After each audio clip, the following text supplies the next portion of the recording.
pocket party. And we're back, everybody, on the patio of Yamashiro, overlooking the Hollywood city. Hollywood, California. This is a beautiful view. It's up in the hills of Hollywood, above the Magic Castle. And I have a director, I have a comedian and a fellow podcaster, stand-up comic. Probably you guys have more than those jobs, but that's how I'm labeling you. And let's go around the outdoor patio and say who we are. My name is Mike Opperman. I work over at the local 107. I just got to say, Darren, I've been a big fan of your podcast for 2 weeks now? That's right, bro. I've been binge listening to them, and I got to tell you, the one you did with that girl Dolores was top shelf. Thank you.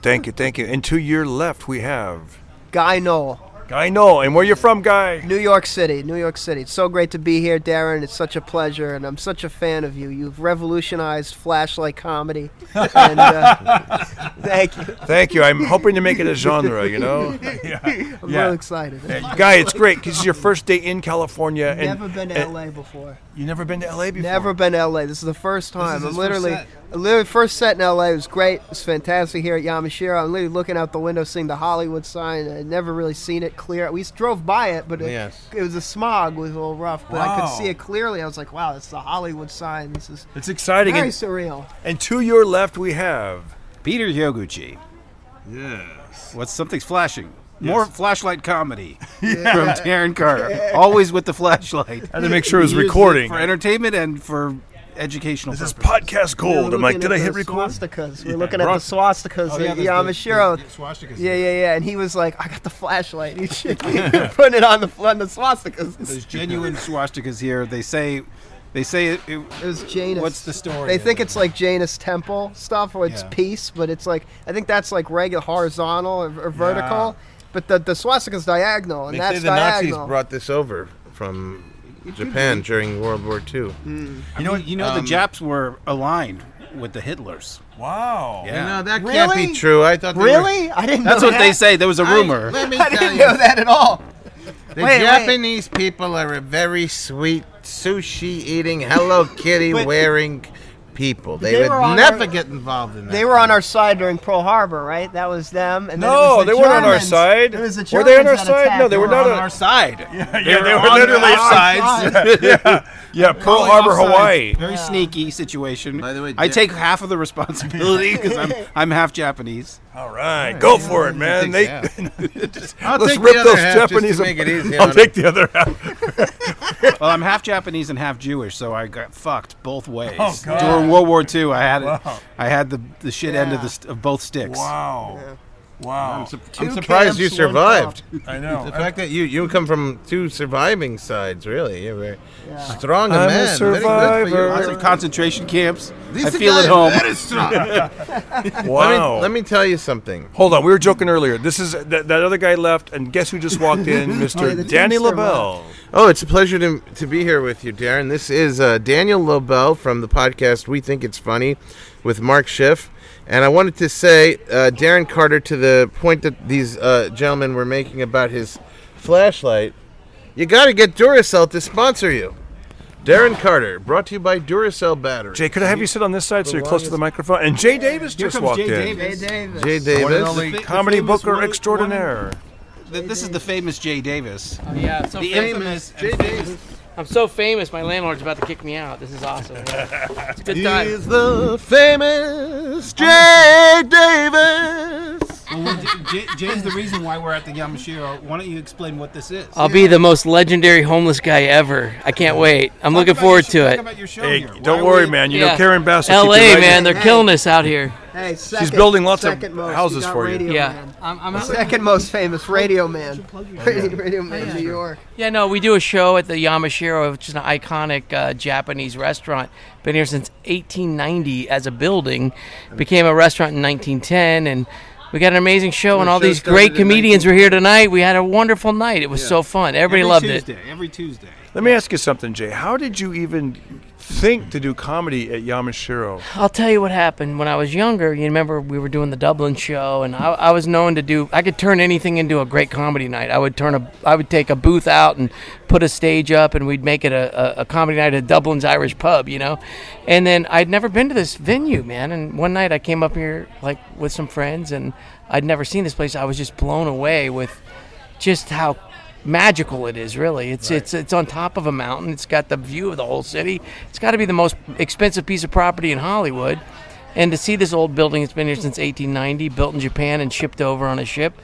I just had this dream right there. I got to do comedy here. You know me. I have to do comedy. Because you've done comedy. We've done comedy all up and down Sunset Boulevard, Comedy Store, Laugh Factory, Dublin's, across from Dublin's, Miyagi's. I mean, you'll find a place. You'll put on shows and.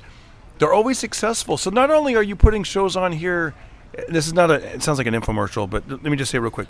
Yamashiro, but also he's the comedy booker at a brand new comedy spot in the Valley called the Starlight Cabaret, and that's going to be that's amazing. Yeah, it really is beautiful.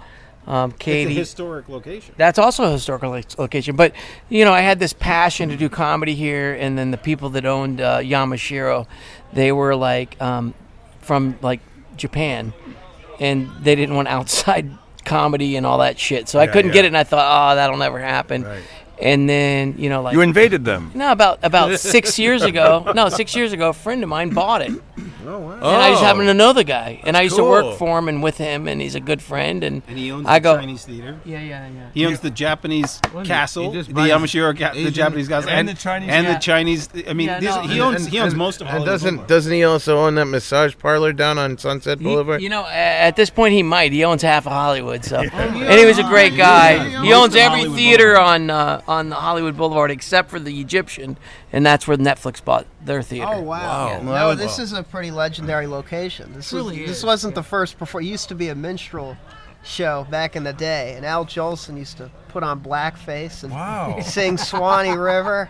Yeah. And he used to be like, I used to know you for a long time. Somehow I feel your love is real. Near you I long to be. Swanee, how I love you down by the Swanee. I'll give the world to be amongst the folks in EIX. I even know my mammy's praying for me, waiting for me down by the Swanee. I'll give the world to see you no more when I get through that Swanee shore. Beautiful. Oh. And now I'll sing the Yamashiro theme song.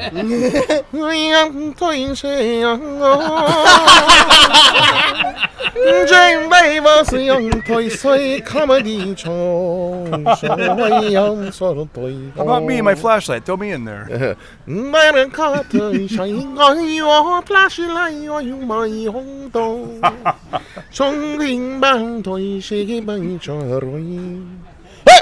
Nice. Yeah, all right, I'm gonna do my style. Yeah, don't be a hero. Come to Yamashiro. Don't be a zero. And we get zero. I like my women like I like my sushi. Japanese, eaten raw.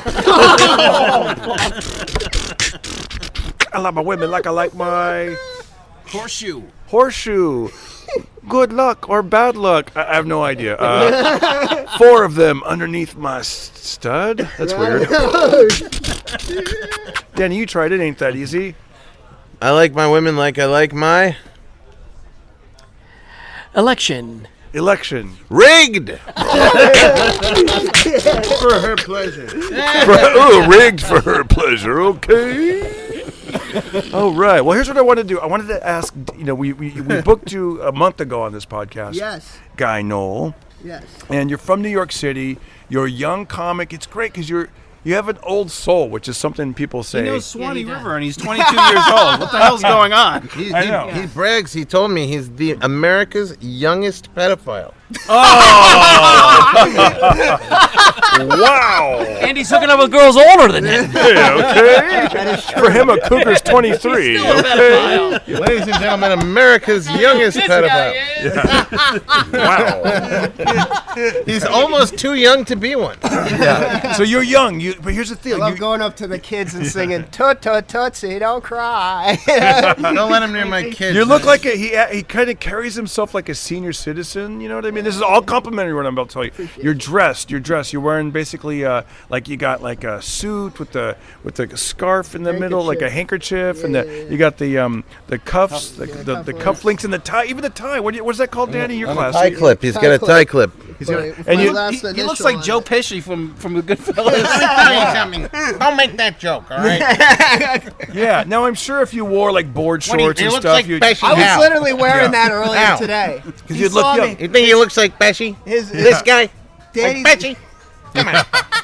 Funny how. Danny's wife saw me and she's like, "What are you going golfing?" Because that's the way I dress. I have like a hat and a polo. So this is polo. not special. This is just just a me. Tuesday. This is what I am. Okay. Yeah. But dude, this is good. You look like a star. You look like somebody who you walk into a room, especially as you get a little bit older and older. They're like, "Who's this guy? He must be somebody." I haven't lost touch, so I really appreciate. He puts on the shades. His sunglasses at midnight. Yeah, I just put on my douchebag. He's already glasses. Hollywood. So, dude. But here's In what your 15 minutes. And here's what I'm excited about, man. About interviewing you because I at one point was a young comic, man. I was like, get out of here. I was young. I was a comic. I was a young comic, but it was in the 80s, dude. It was 1989 is when I started, and then 90. Then I was in the 90s, but I remember at one point I was in a comedy contest and I had to stand outside the door because I wasn't allowed to be in the bar because I was underage. That was me too. That was me too. You got me too. You got me too. You got me too, ladies and gentlemen. America's youngest pedophile. When did you get started? When I was 17, I was in high school, and people were like, "That's really cool." I'm like, "It's not. I had no life." You know, that was your life. That was my life. And I remember I did this Irish pub shenanigans. It was the first time I ever did stand-up. Yeah. I get off stage. The guy said, "That was great. Get out." He's like, you can't be in here. This is illegal. Yeah. You're going to get us all arrested.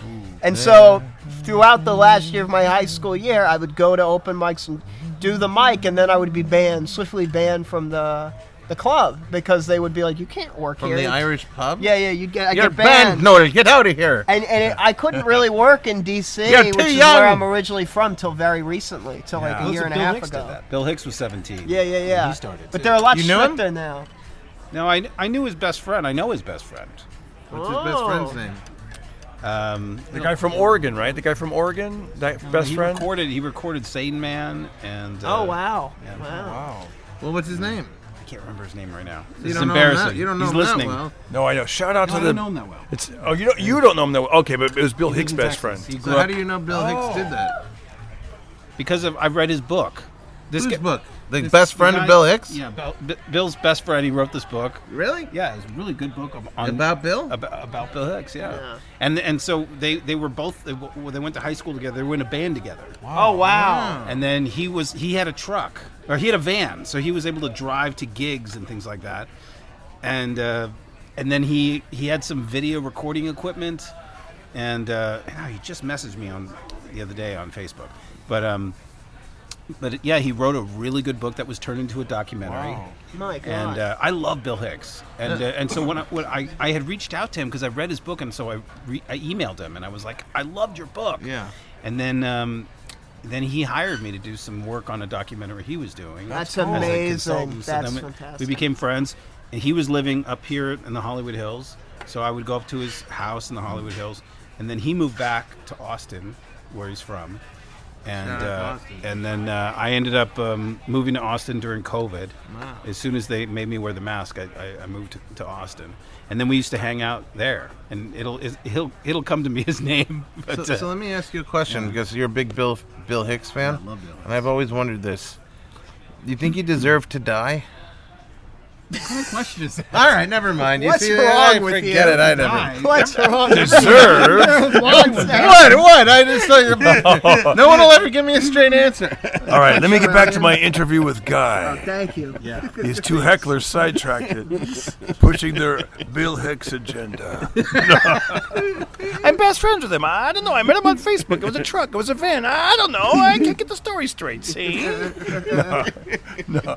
All right. So, Guy. Yes. He's gonna come through with the name. Guy, let me ask you. So get this, man. I don't know if you guys have thought this out loud or to yourself. We know he's a young comic, right? We know he's a young comic. Have you done your math? What year this gentleman was born? Have you done it? Yes. What year is it? 2001.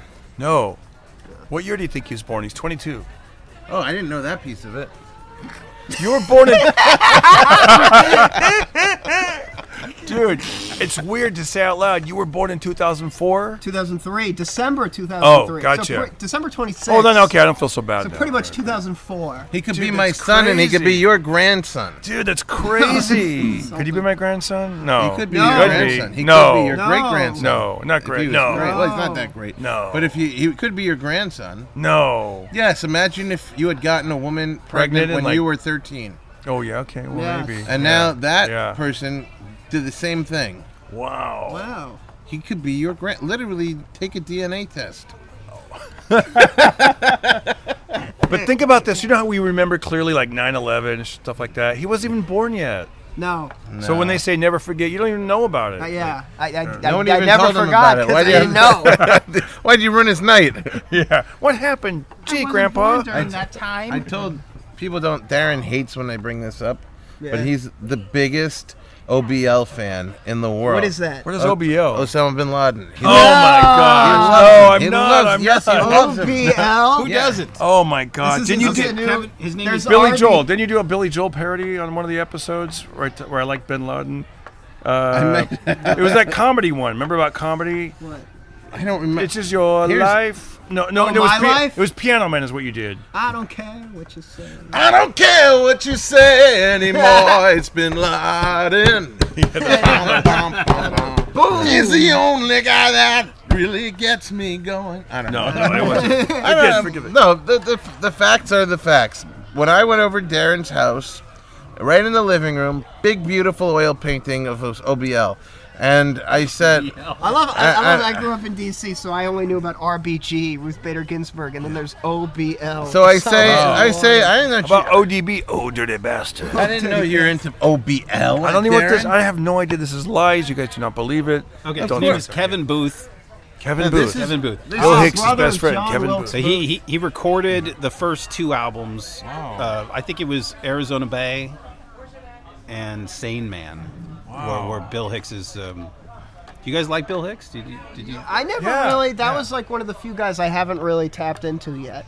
You know, I'm still catching up a little bit. So I say, you know? Darren, why do you have a big oil painting of Osama bin Laden in your living room? Shouldn't you And- put Bill Hicks up there? And he says to me, listen, that was a young bin Laden. He goes, that's before he did all the 9/11 That's stuff. before he jumped the shark. And he says, and to be honest, Before he jumped yeah, the camel. he says, to be honest with you, he was a pretty chill guy back then.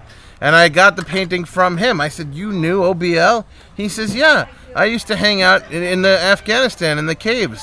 And I dated his sister, Brittany bin Laden.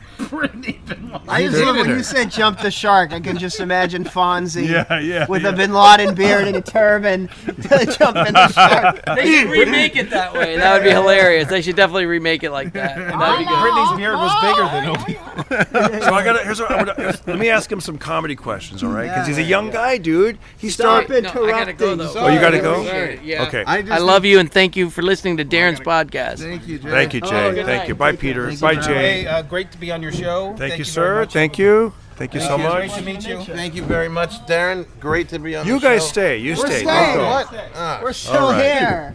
You're my All ride. Damn it. We started the party. Now they're going to go continue it. Yeah. So long. So now we're just to reset the You thought you stage could here. leave? You're my ride. We're going to reset the stage for the listeners, all right? To my left, we have Danny Lobell, a.k.a. Daniel Lobell from We Think It's Funny with Mark Schiff. Yeah. And across the table, we have Guy Knoll. Yeah. Guy Knoll. Guy David Knoll Comedy, Instagram. Follow.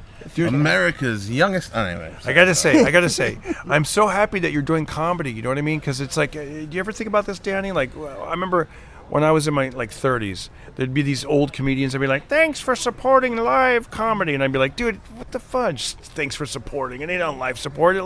It's not like door-to-door poetry selling, But lately, I was thinking about comedy and where it's going. Like, a lot of young kids, they don't go out. They say they don't really drink alcohol like the Gen X did and the Boomers, and they're mostly entertained by TikTok and videos. So it's cool that you thought stand-up comedy was cool and that you're actually doing it, and it's still actually. And he's not even an OnlyFans model. Exactly. In LA, they're all OnlyFans. You know, right? Yeah, I did. I'm not a hot woman. I'm not a nepo baby. I'm not already a social media guy or an actor. I just started doing stand-up first. And it is a challenge in New York because you have to essentially compete with those guys. Right. Because it's funny versus famous. Yeah. And that's how it is out here too, right? Yeah, and I'll tell you something interesting. I heard this. My wife said that the average person on OnlyFans makes $125 a month. I heard that. So that means most of those girls are defiling themselves for $125 a month. I'm a married man. You're a married man. Right. So you're saying we should. He's single. Yeah. If he could come up with $200 a month, he could have his pick of the litter. Game over. If I were you, I would start messaging girls not on dating apps but on OnlyFans and saying, I can double your monthly salary if you just make me exclusive. I know what you make a month, lady. No, but seriously though, I do like that you love comedy and you're out there doing it. Is how what's it like when you're doing it? Like, are there audiences showing up at the places in New York? So the public likes stand-up comedy. New York is great. You go to the Village, you go to the East Village. There's a lot of locals and tourists, and they kind of create this great blend of great crowds. I mean, right now.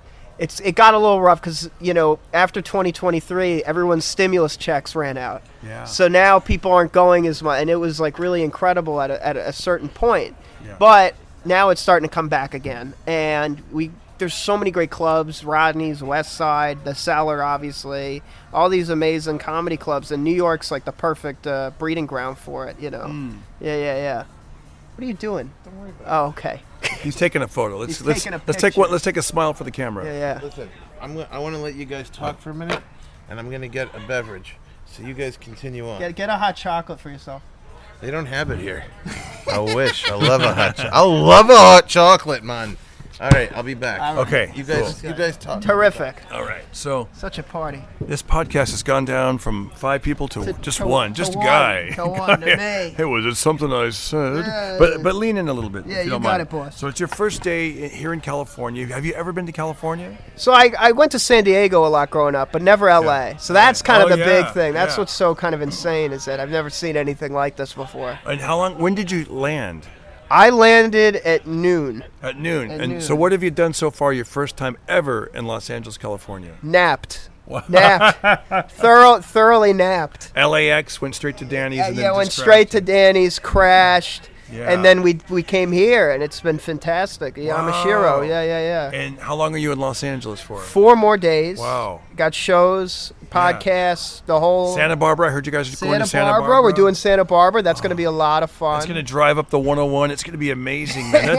That's an amazing... it's a beautiful view. You're going to be blown away up that 101 because you're going to look to your left and see the ocean. It's right there. It's amazing, man. I'm excited. Yeah. I'm extremely excited. It's going to be just like in the movies.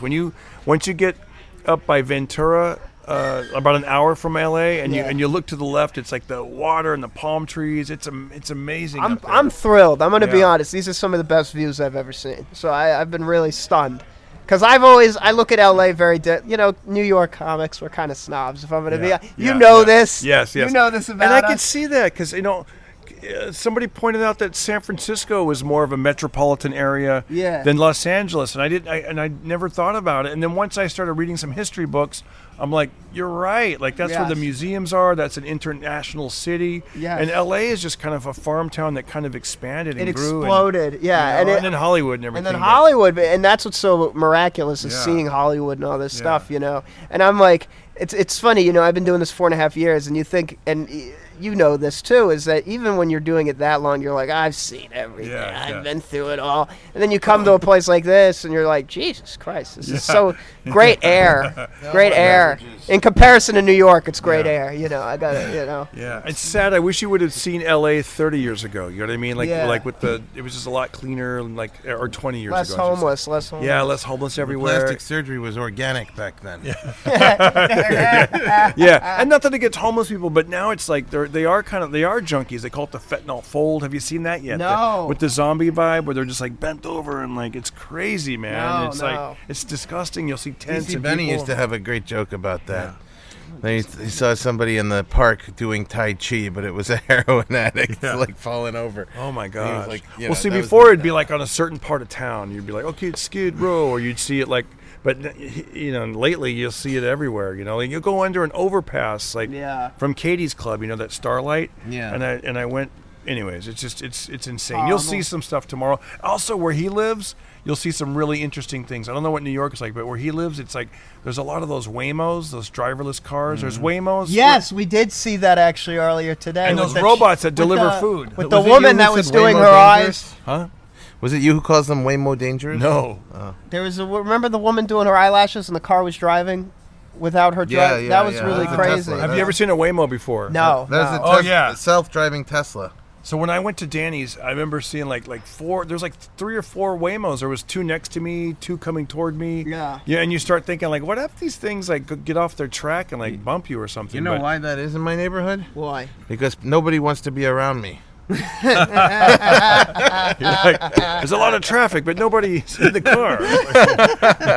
There's no people anymore. But dude, in his neighborhood, I see lots of Waymos and lots of those little robots with the flags. That's in New York occasionally. You like living the future over there. Those really scare me, those robots. You know why? Why? I shouldn't even say it. I'm not going to say it. Come on, say it. Say it. Well, just a terrorist could fill one of those things with bombs. Okay, don't say it. Don't say it. Don't say it. Don't say it. Wow. Danny thinks it took very little for them to push that out. I know. Dude.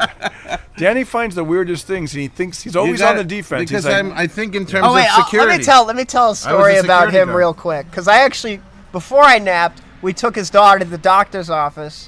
We're in the doctor's office, and she's getting like an audio, like to get her hearing checked. Yeah. And there's a computer. He's like, "Come on, honey, I know you can hear. Listen to my podcast." Yeah, she's the one. I need that one.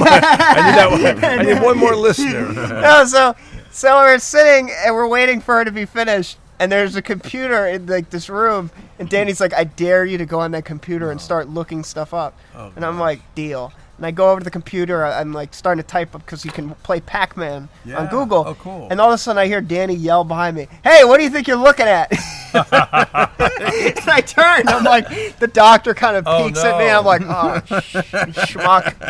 You schmuck." I got him. I thought you were going to do what my son does. He likes to go, whenever we go shopping, like he used to, especially when he was younger, he'd go to every computer like in the store and look and go to his own like YouTube channel and, you know. Oh, that's fun. So his own videos would turn people onto it. Yeah, I like that's smart. That's very entrepreneurial. Right, yeah. It's not very entrepreneurial. It's very marginally entrepreneurial. It's smart. Yeah, it's more than playing Pac-Man. Hey, I'm going to play Pac-Man. I was like, I'm bored. I want to play Pac-Man. I know. Hey, I don't think he knows what very entrepreneurial is. Elon Musk is very entrepreneurial. No, I know. He's 22. He's impressed easy. You know? I grew up in D.C. around a lot of African Americans, and their favorite word is entrepreneurial. What was this? I don't know why. Entrepreneurial. I was looking for you before my set because I remember you told me a story. Dude, you know who you kind of look like? Have you heard this yet? Because you can do this for comedy. What?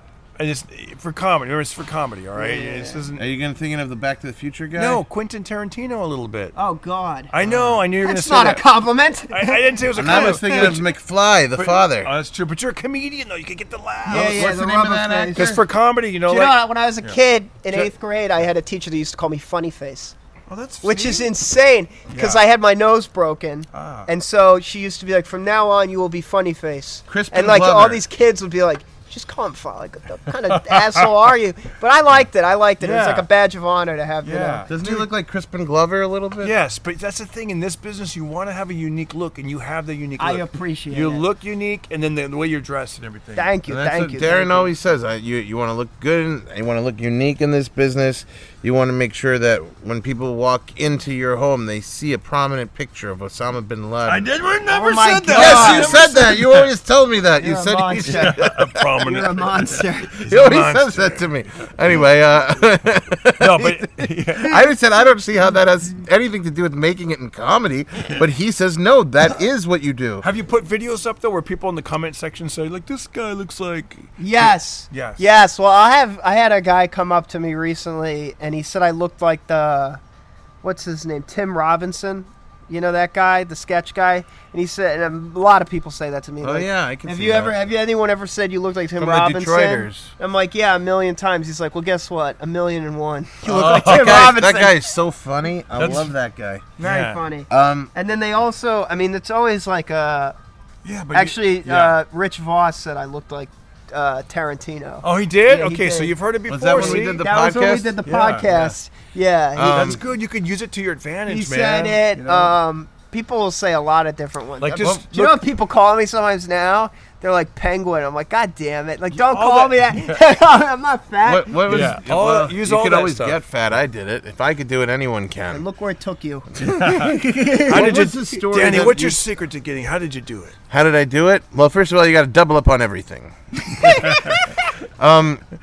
What was? Remember, you told me a story in the car on the way from the airport that I had told you that you said would be good in a script. Oh, crap. What was that story? I was trying to find you What before I went on was stage because I that wanted to. story. Well, have you ever? I'm trying to think. What was that story? It was a great story too. It was very funny, and we. As you're lost thinking of that, let me ask you another question. Yes. I've been asking comedians this question. it. Shoot. Do you remember the first time you killed? Yes, I do. I do remember. Tell us about it. What was that feeling like, and what were your thoughts afterwards? A true kill. It took me 1.5 years, I'd say, before I actually truly killed. Yeah. It was right when I moved to New York City. This comic Sharif Johnson, who's one of the greats in New York. I've been very blessed by people like Sharif and many other great comedians that they've seeked me out and they've used me to open for them. And he had me open for him at the Midtown Grizzly Pear, and that was the best. When you have that set, you're like, for the rest of your life, you're like, how do I get that back? How do I get that feeling back again? And it's great. It's a great motivator. It makes you fight. The answer is heroin. But that was really it was such an incredible feeling. And it goes through your pores, and it's like when you You're get like, the I was boom. meant to do this. I knew I was meant to do this. I was born to all those thoughts. You're like, yes, it's actually happening. But it's also like you take a step back from the laughs. They're so loud. That's when I knew. I was like, this is really something. And I always felt that as a kid. I always wanted to be a great comic, and that was my dream, to be like a Buddy Hackett or an Alan King or.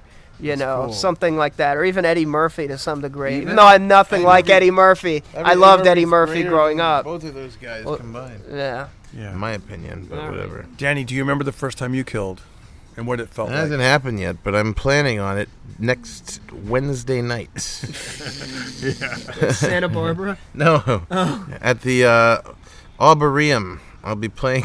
Is there such a thing? An Arboretum? Isn't that where you have trees? Trees. Yeah, I think it's trees. Yeah. I'll be playing the Arboretum. At Mohegan You're gonna be Sun, killing a Saturday tree. and Sunday. I remember the first time I killed. Yeah. The first time I killed is probably the first time I went on stage, and then it was hard to replicate it. Starbucks? At the Starbucks? Yeah, at the Starbucks. I killed with that story about the person who OD'd on the beach. This is what happened. This person had OD'd on the beach in Long Beach, where I grew up. And I had a 115 decibel bike horn that I'd brought back from the UK. And I took it off my bike because when I parked the bike on the boardwalk, I didn't want someone to steal the horn. Right. So they needed to clear the area, but people had their boom boxes going and the noise of the beach, and they couldn't. The paramedics were having a hard time clearing a path so that they could put her on. They put her on a stretcher, and they wanted to bring her to the ambulance on the boardwalk.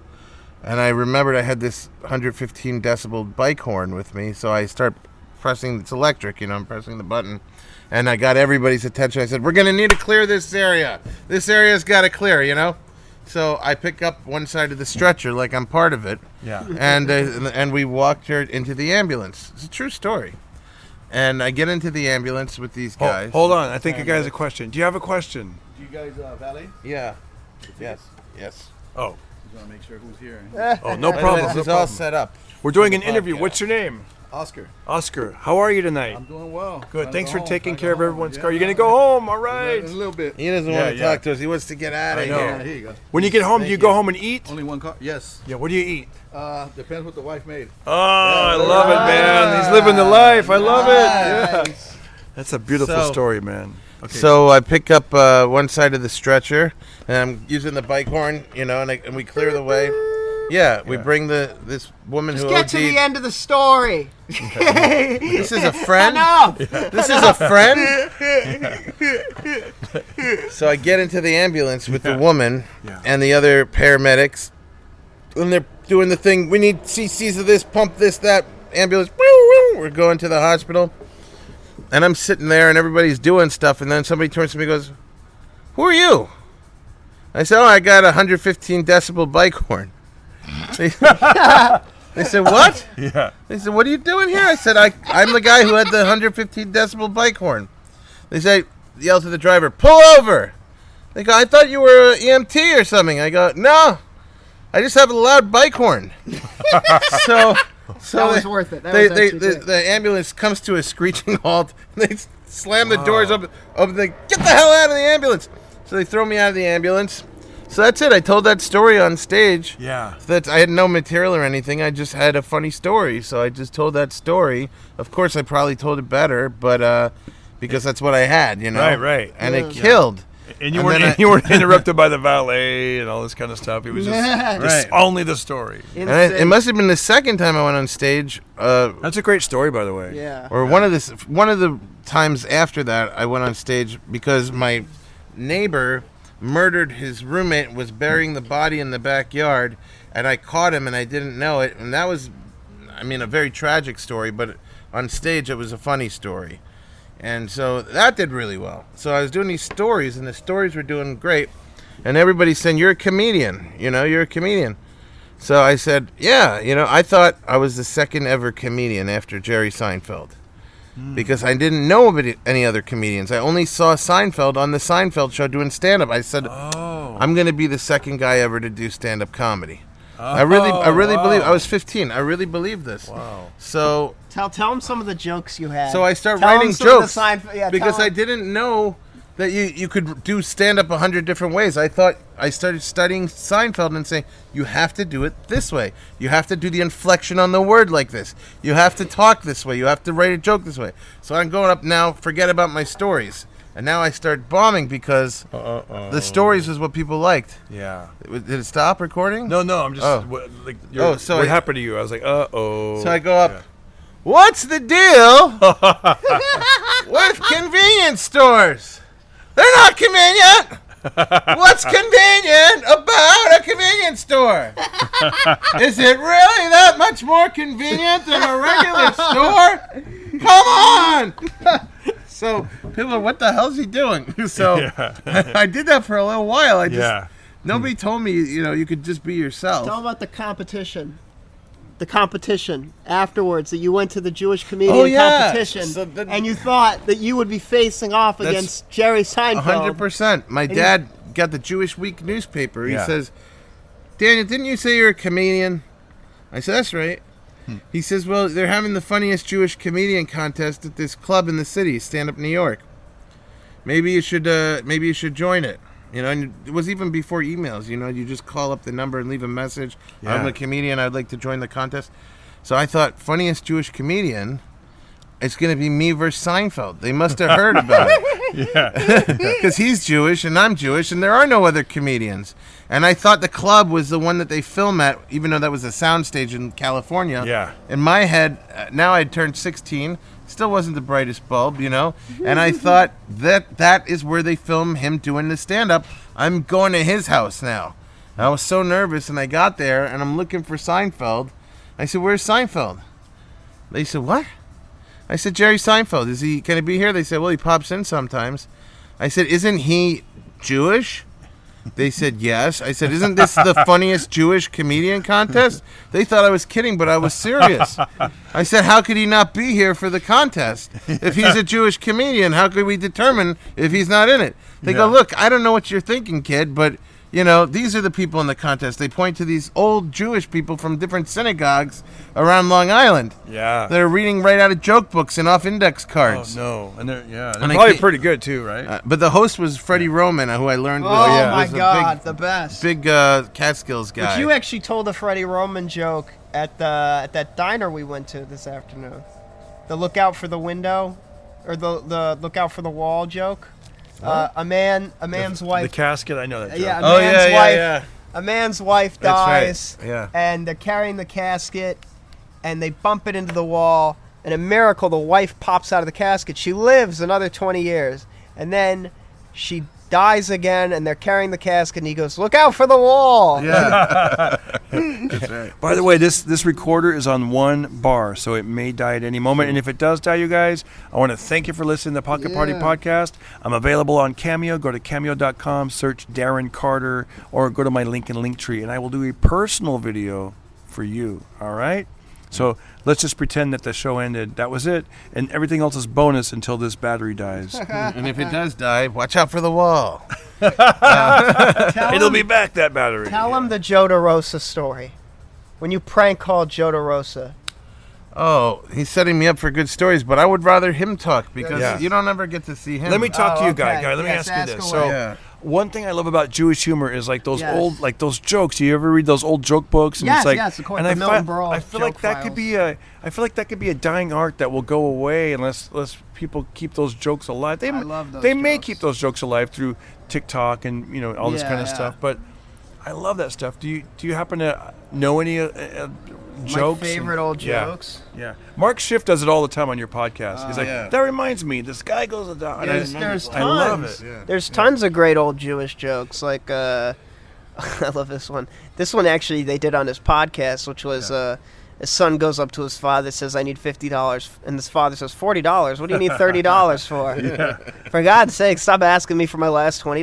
That was on the I like Lovitz episode. that was on the Lovitz episode, Oh. and then I love. I love like the filthy. I just love the old Yeah. filthy. I told one earlier today, which was a teenage boy comes home to his father, says, "Dad, I got my first blowjob." Dad says, "How was it?" The boy said, "Tasted awful." Like those are my favorites. I love like those kinds of jokes. Did you grow up with humor in your family, or were you the funny one that was odd, or So, was the different Yeah, funny my relatives? grandmother was really funny, and we loved growing up like Mel Brooks, Woody Allen stuff, and all the old Jewish comics. Good stuff. And I just loved growing up on that stuff, and I loved that style of humor, and I honestly that was kind of scared me from doing stand up because I didn't know any Jewish Yeah. comics today that were that big like they were then. I mean, you had a lot of great comics like Chris Rock and Dave Chappelle who are amazing, but like I was like, is there any Jews that are like young and like that are like pretty like big today? And there aren't as many, but there are some pretty fantastic ones, and then I kind of was just like, I saw, and that was the other thing. Everyone does stories. I don't do Right. stories. I do jokes. So that was the other thing was I was like, do people tell jokes still? And then I started seeing people starting to tell jokes, and it really inspired me, like Mark Norman, Sam Morrell. Yeah, These yeah, are great yeah, joke yeah. writers, Yeah. and they really pushed me to start doing stand-up because I was like, okay, you can still do jokes on stage if you just craft it, And I Yeah. love doing it. I love it. Does some of your humor come from like real life, or do you Yeah. literally like go, I'm going to try to make this funny, or like do you have different styles? I or what would do you- say it does. I mean, I was bullied horribly as a child, and I think that really thickened my his skin and sister. gave me. By who are you By bullied my by? younger Sister, sister. his younger sister. No, it gave me this like thick skin mentality, this ball Yeah. busting mentality that I have, and That's and what I love have, it. By the way, I got thick skin. People think I'm fat, but it's actually thick skin. Thick skin. But I love doing it, and I mean that's the thing. I love insult humor. I love it. Would you like to do those roasts? Like I did a roast That's huge recently. right now. The roast. I You did love a roasting. roast. I love roasting, and I love The other day, I was on a show with Todd Barry, the great Todd Barry. Oh, yeah. And my buddy Abe Shapiro, I got him on the show, and Todd Barry's his favorite comedian. And I put him after Barry. I was able to get him to go up after Barry on a guest spot. Yeah. And Todd Barry watched his set for a second and walked out. And I said, Abe, I got a video of Todd Barry watching your whole set. And I showed him the film, and it's Todd Barry looking at Abe for a second after a joke kind of goes, it goes well, but and then Todd Barry goes, and he walks away, and Abe's just like, you're an asshole, Hey, here's the video, watch it. I love, but I like that kind of I love roasts. And I just did a roast actually. And what's popular now is Kill Tony. Like when we were coming up, it was like, you got to be on the Tonight Show, or then now it's Kill Tony. Now it's Kill Tony. Is that? But it's weird. I did that. I was at the MSG. I didn't get to perform on it. Madison Square Garden. The Madison Square Garden Kill Tony show, and it's so fascinating because they actually really do care about comedians on that show. Because the security said, if you've only been doing stand up for like a month, do not do this show. Right. Like, give these people who actually have been doing it an opportunity. I loved that. No one listened. Right. No one listened because the guy behind me was like, "Oh, this is my third time." I want, and you want to murder these people because you're like, "Hey, man, I'm like." But that makes the show good too, because then you get to see like the worst. I know, but it's like people like me. We're trying to get something going, and it's but it was a great show. But Would you ever do that show, Kill Tony? It's interesting because Tony asked me to be one of the panelists years ago, back when they were in the belly room at the Comedy Store, and I was like, yeah, I'll do it. And then he called me back. And he's, oh, sorry, because I guess I was down on the list. And he's like, oh, someone else already agreed to do it, but come down. And so I went down anyways. And I watched the show a couple of times. And I think he called me one more time or texted me or something, but it never quite worked out. And then the show got even bigger for the main room. And then, of course, now they're in Austin. So now it's insane. I know, it's insane I've now. got friends that have made it big off of Kill Tony. They're doing the road. Wow. My buddy Martin Phillips, who I started with, is now like crazy big, and that's what's cool about Kill Tony is that's a show where, and that's what always blows my mind when people are like, Tony Hinchcliffe is like a Nazi or something like that. I'm like, Tony Hinchcliffe is giving more opportunities to disabled, transgender, African American, like any diverse comic, he's giving more opportunities to than Stephen Colbert or Chelsea Handler. And you think that that's a problem, right? No. Wait, what? Yes. No, but he always says that to me. You know that Tony's giving more opportunities? That's these the Tony damn business. people. But then it's like he's an amazing, I think it's an amazing machine he's created. I hope to do that show one day. I hope and so. It's entertaining. Every now and then I'll listen to it on my walks. And I'm like, dude, this is funny, man. And he's a lot nicer than people might think. Are you supposed to break him up? Is that why it's called Kill Tony? Like you're supposed to kill I with guess Tony? so. Yeah, I didn't know what it was. Why it was called like that. Yes. I thought everybody had 30 seconds to try and murder this guy. Wow. That would be a crazy show. Somebody puts a shoelace around his neck. Yeah. Your time is up. Someone pulls I out learned a a lot of pick. self-defense from his buddy Joe Rogan. You know what's weird though is when you see people that you started with on that, and they're not that great. And then maybe they're blowing up, and now you're no, they don't blow up, Oh, and they it's don't. they fail. But because they're on it, they like to think to themselves, "I did great," and you're watching it, you're like, "Oh, good God!" I had a friend who bombed very bad. I'm not gonna say who it is. Who bombed very badly and had his birthday party coming up, and he was so delusional. He invited the whole panel to his birthday party.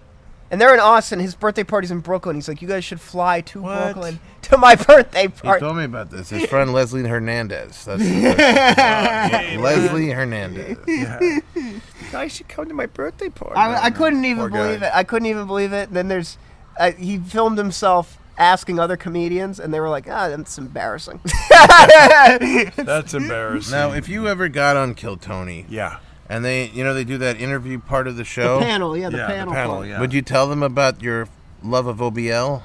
What's that? Osama bin Laden. Oh! Come on! Why wouldn't you tell them? Danny, you're a master of wit. You're one clever fox. I gotta tell you. Okay. We're gonna wrap up this episode. I want to say you guys are amazing. It was fun hanging with you, and we hope we made the listeners' day a little bit lighter with our silly little talk here. Darren Carter on Instagram, and do us a favor, guys, subscribe to this podcast. That way you don't have to remember to listen to it. You go, it's subscribed, and it'll push it right to your devices, and And do us a favor, even if you're listening to this on Apple or Spotify, go over to YouTube, find the YouTube version, and just let it play. Let me get those hours. Let those ads play so we can make a little money here, And all right? If anybody is in the audience, you never know who's listening. If anybody in the audience is a field worker in the poppy fields of Afghanistan, and you can identify Darren from back in the day when he used to hang out with the Bin Laden family, please write into the show. If you want to listen to another great podcast, go check out Danny's. We think it's funny. it's funny. It's called We Think It's Funny. Somebody working the opium fields. I recognize that guy with the Earbuds flashlight. in and they love the Pocket Party podcast. Darren Carter. Guy, if they want to see Party Pocket is on. The new episode is dropped. Guy, if people want to see what you look like, where do they go? Where do they find you? Instagram at Guy David Knoll Comedy, and I have Say it real slow. Guy David Knoll Knoll comedy, and I have a pilot. The YouTube link to my pilot, Old Heads, is on that, and I'd love for you all to watch it. And thank you. I don't know if it is great, by the way, his pilot Old Heads. I don't want to take away from what he just said for a second. Take that in, folks. And also take in the fact that I don't know if this is offensive or not, and I hope it certainly isn't, but that Darren has been trying to buy time to advertise this podcast on the Muslim call to prayer. In the middle of the call to prayer, the Pocket Party podcast. I don't think that that's right. That's a very holy thing, the call to prayer.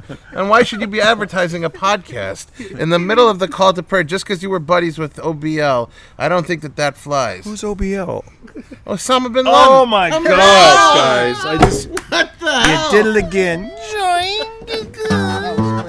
Everybody listen to Darren Carter. We all know he's the party starter. So if you want to listen to a podcast for free, then listen to the Pocket Party.